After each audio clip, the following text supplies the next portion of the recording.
Hey everybody, this is Audrey Hare, and here's the moment you have all been waiting for.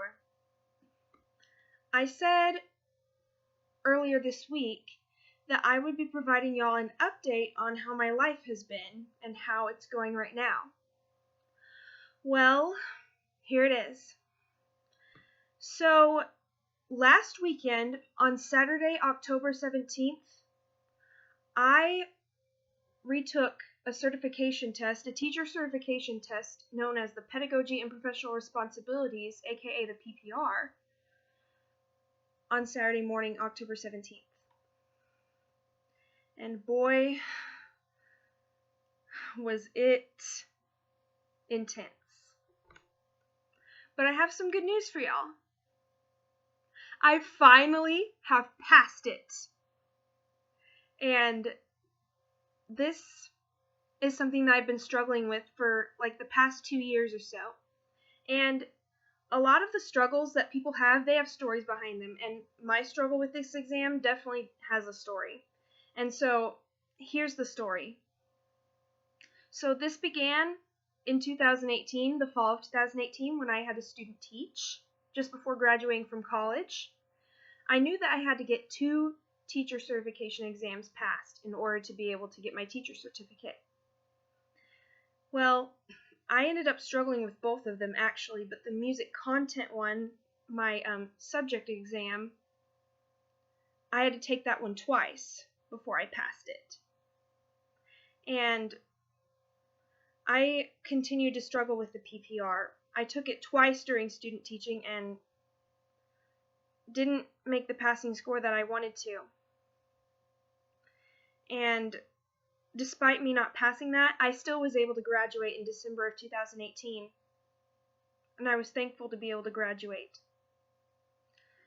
And so, shortly after graduation, in January of 2019, I took the PPR again for the 3rd time and still didn't pass it. I literally felt a lot like a failure.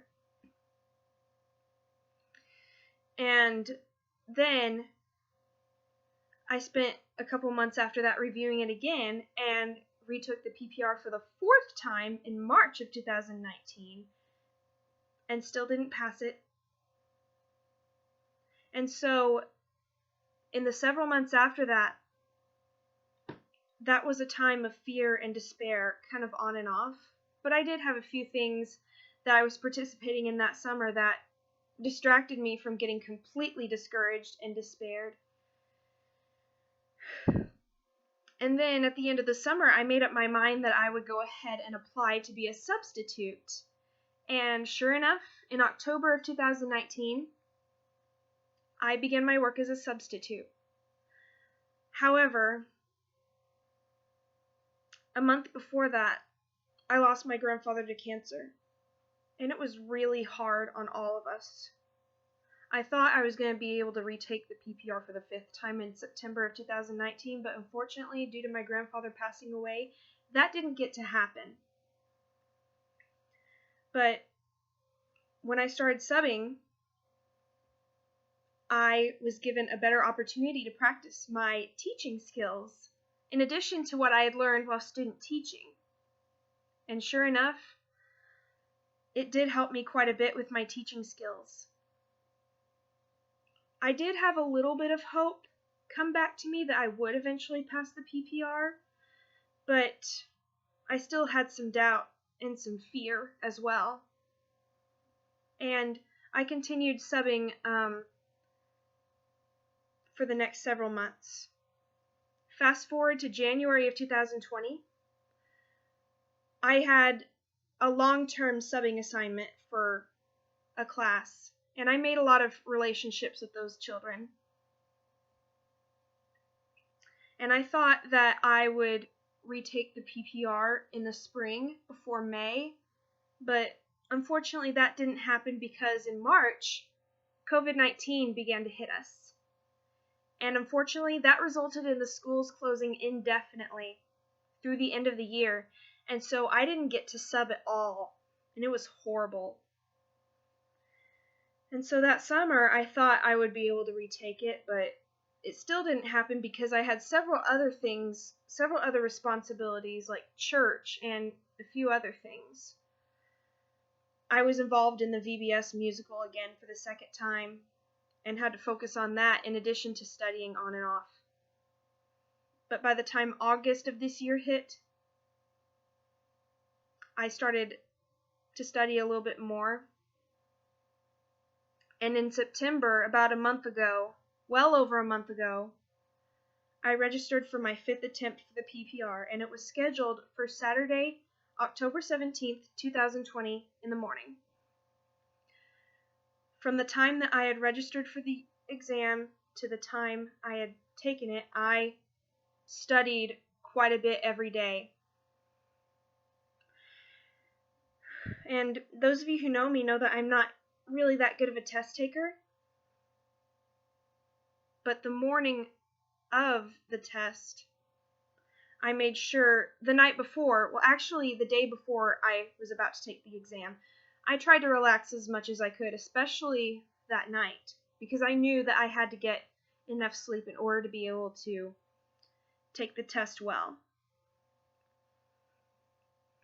And with COVID, I actually had to wear a mask to the testing center because they would not let me in to take the test if I didn't have a mask on.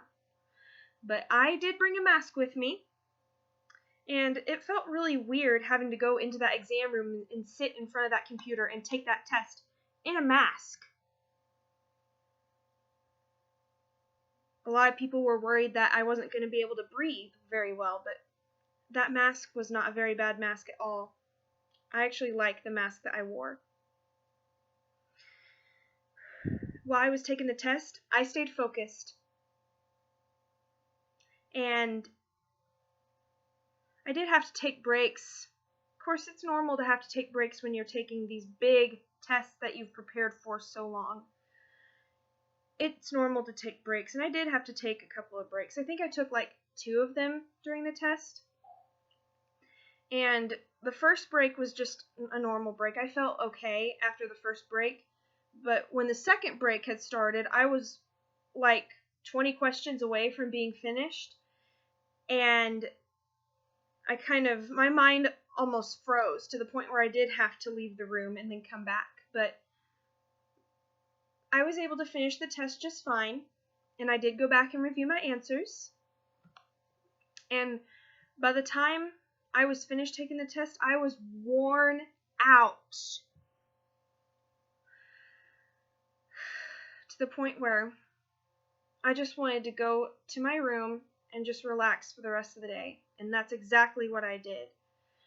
But during the next couple of days, I was very worried and scared and concerned that I hadn't done well. Of course, I do have doubts about my test-taking abilities. But this past Tuesday evening, October 20th, when I got the email about my score report, it said passed underneath it.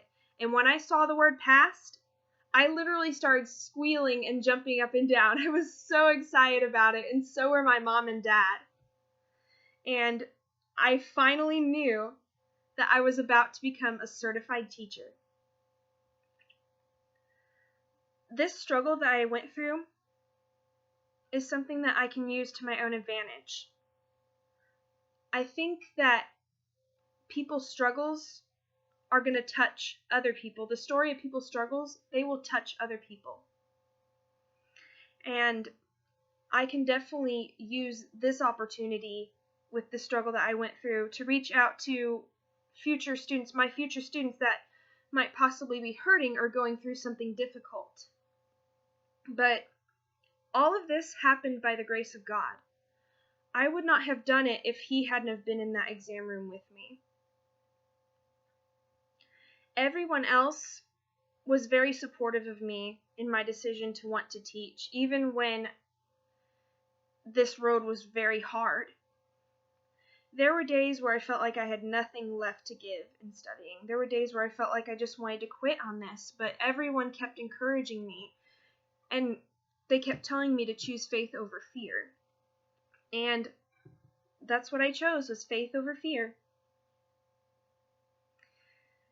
everybody else saw the potential in me. My mom and dad, my family members, my friends, they all saw the potential in me when I didn't.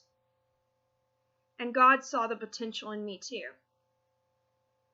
And I am very thankful that He has brought me this far. I have a Bible verse that I would like to read to you about this journey that I have. It's from the book of Deuteronomy, chapter 2, and in verse 3 it says, "You have been traveling around this mountain country long enough. Turn north." And that's exactly what I did. I had been stuck in this hole of despair and fear for long, and I had to turn away from it.